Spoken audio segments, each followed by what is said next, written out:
توحید مصدر ہے وحد یوحد توحیدا، اور یہ لفظ واحد سے لیا گیا، اور اب سب جانتے ہیں واحد کسے کہتے ہیں؟ نمبر ایک۔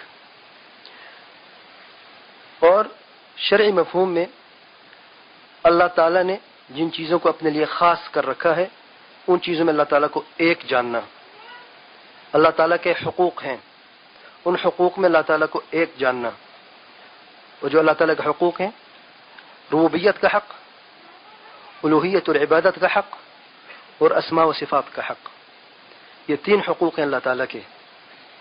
اللہ تعالیٰ رب ہے، اور رب کہتے ہیں جس میں تین صفات پائی جائیں، خالق، رازق، تدبیر کرنے والا، اور تدبیر کرنے والے میں مالک، مشکل کشا، حاجت روا، زندگی موت کا مالک، نفع نقصان کا مالک، یہ سب شامل ہیں۔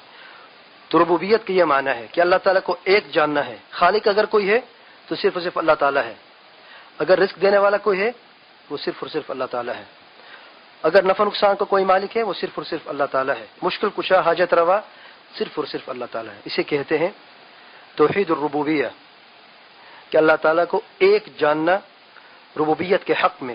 اور یہ حق جب ہم کہتے ہیں توحید الربوبیہ، یہ حق صرف اور صرف اللہ تعالیٰ کا ہے۔ جب یہ حق کسی اور کو دیتے ہیں تو پھر واحد نہیں رہتا، پھر دو ہو جاتے ہیں، جب تیسرے کو دیتے ہیں پھر یہ تین ہو جاتے ہیں۔ تو توحید کہاں ہے؟ توحید تو ایک سے لیا گیا لفظ ہے، جیسے میں نے ابھی بیان کیا ہے۔ جو دوسرا حق ہے توحید کا توحید الالوہیہ، جسے عبادت کہتے ہیں۔ نماز عبادت ہے، روزہ عبادت ہے، حج عبادت ہے، قربانی عبادت ہے، نذر و نیاز عبادت ہے، یہ سب کے سب صرف اور صرف اللہ تعالیٰ کے لیے۔ اللہ تعالیٰ کو ایک جاننا ان عبادات میں، یعنی یہ جو جتنی بھی عبادات ہیں یہ سب کے سب صرف اللہ تعالیٰ کے لیے۔ اسی طریقے سے دعا ہے، پکار ہے، یہ سب کے سب صرف اور صرف اللہ تعالیٰ کے لیے۔ اسے کہتے ہیں توحید الالوہیہ یا توحید العبادہ۔